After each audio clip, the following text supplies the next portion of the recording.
तो चलिए आज चलते हैं विक्रम बेताल की दुनिया में और सुनते हैं एक ऐसी कहानी जहां बुद्धि और धर्म दोनों की कठिन परीक्षा होती है। ये कहानी है राजा विक्रमादित्य और उस चालाक बेताल की, जो हर बार एक ऐसा सवाल पूछता है जो हमें आज भी सोचने पर मजबूर कर देता है। तो किस्सा ये है कि राजा विक्रम को एक योगी के लिए बेताल पकड़कर ले जाना है। लेकिन भाई, बेताल की शर्त बहुत मुश्किल है। शर्त ये है कि रास्ते में विक्रम एक शब्द भी नहीं बोलेंगे। पर एक और पेच है। अगर विक्रम को बेताल के सवाल का जवाब पता हो और वो जानबूझकर चुप रह जाए तो उनका सिर फट जाएगा, और अगर वो बोल पड़े तो बेताल फुस वापस उसी पेड़ पर। मतलब ये एक ऐसी बाजी है जिसे जीतना लगभग नामुमकिन है। तो बेताल ने कहानी सुनानी शुरू की। काशी के राजकुमार थे वीर मुकुट। अपने दोस्त के साथ कहीं जा रहे थे कि उन्हें एक बेहद खूबसूरत राजकुमारी दिखी। बस पहली ही नजर में दिल दे बैठे। राजकुमारी ने भी उन्हें देखा, पर कुछ कहा नहीं, बस कुछ अजीब से इशारे किए और गायब हो गई। अब राजकुमार तो बेचारे कुछ समझ ही नहीं पा रहे थे कि भाई ये क्या हुआ। लेकिन उनका दोस्त, वो बहुत होशियार था। उसे उन अजीब इशारों में कोई गड़बड़ नहीं, बल्कि एक छिपा हुआ कोड वाला मैसेज दिखाई दिया। और यहीं पर उस दोस्त की होशियारी काम आई। देखिए उसने कैसे सब कुछ समझ लिया। राजकुमारी ने कमल को कान से लगाया, मतलब वो कर्नाटक से है। कमल को दांत से काटा, यानी उसके पिता राजा दंतवाट हैं। कमल को पैर के नीचे रखा, मतलब उसका नाम पद्मावती है। और कमल को सीने से लगाना, ये तो साफ था कि वो राजकुमार को दिल में रखती है। वाह, पहेली का पहला हिस्सा तो सुलझ गया। दोनों दोस्त पहुंच गए कर्नाटक। वहां राजकुमारी की एक पुरानी धाई माँ के घर ठहरे। राजकुमार ने मिलने का मैसेज भिजवाया तो जवाब में राजकुमारी ने धाई माँ के गाल पर सफेद चंदन से 10 उंगलियों के निशान बना दिए। राजकुमार फिर कंफ्यूज, लेकिन दोस्त ने फौरन मतलब निकाल लिया। अरे सफेद चंदन मतलब चांदनी रातें। इसका मतलब था कि उन्हें 10 चांदनी रातों का इंतजार करना होगा। उसके बाद जब अंधेरी रात आएगी तब वो मिल सकते हैं। योजना काम कर गई। राजकुमार और राजकुमारी चुपके चुपके मिलने लगे। लेकिन फिर कहानी ने एक बहुत ही खतरनाक मोड़ लिया। राजकुमारी अब राजकुमार को किसी के साथ बांटना नहीं चाहती थी। उसे लगा कि ये होशियार दोस्त उन दोनों के बीच में आ रहा है, और जलन की आग में उसने एक भयानक साजिश रच डाली। राजकुमार को इस साजिश के बारे में कुछ पता नहीं था।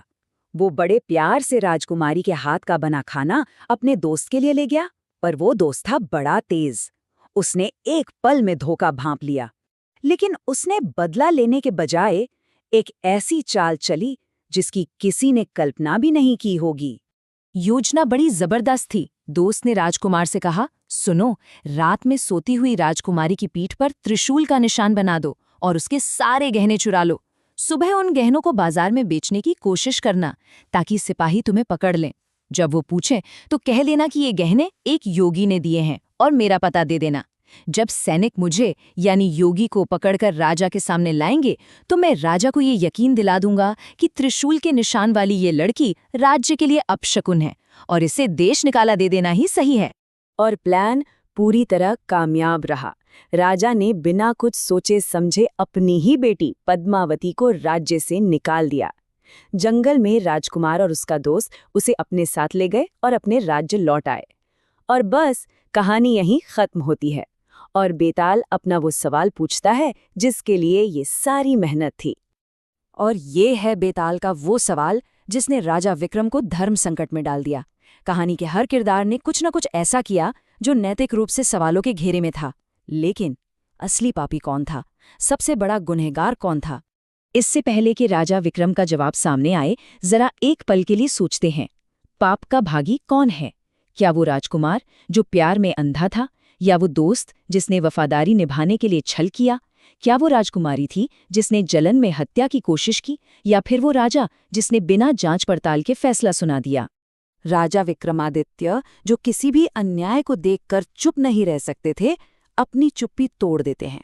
वो जानते थे कि बोलने का अंजाम क्या होगा। बेताल उड़ जाएगा, लेकिन न्याय की आवाज उनके वचन से कहीं ज्यादा बड़ी थी। विक्रम ने समझाया, दोस्त ने जो भी किया अपने राजकुमार की जान बचाने के लिए किया। राजकुमार ने जो किया अपने प्यार को पाने के लिए किया। और राजकुमारी ने, भले ही तरीका गलत था, पर उसी प्यार को हमेशा के लिए अपना बनाने के लिए किया। इन सब के कामों के पीछे उनकी अपनी भावनाएं थी। तो फिर असली पापी कौन? विक्रम का जवाब साफ था। असली पापी वो है जिसके पास सबसे ज्यादा ताकत और जिम्मेदारी थी और उसने दोनों का गलत इस्तेमाल किया। असली पापी राजकुमारी का पिता राजा दंतवाट है। विक्रम का तर्क एकदम सधा हुआ था। राजा ने अपनी ताकत का सही इस्तेमाल नहीं किया। उसने बिना किसी जांच के, बिना कोई सबूत देखे, एक अजनबी योगी की बातों में आकर अपनी ही बेटी को सजा दे दी। वो एक राजा के तौर पर न्याय करने में और एक पिता के तौर पर अपनी बेटी की रक्षा करने में, दोनों ही कर्तव्यों में नाकाम रहा, और यही उसका सबसे बड़ा पाप था। और जैसे ही राजा विक्रमादित्य ने सही जवाब दिया, उनकी चुप्पी की शर्त टूट गई। बेताल जोर से हंसा और एक बार फिर उनकी पकड़ से छूटकर वापस उसी पेड़ पर जा लटका। और ये न खत्म होने वाला सिलसिला फिर से शुरू हो गया। आखिर में ये कहानी हमारे लिए एक बहुत गहरा सवाल छोड़ जाती है, वो ही सवाल जिसका सामना राजा विक्रम को हर बार करना पड़ता है। क्या किसी को दिया गया वचन निभाना ज्यादा जरूरी है या सबके लिए न्याय की आवाज उठाना? इस पर सोचिएगा जरूर।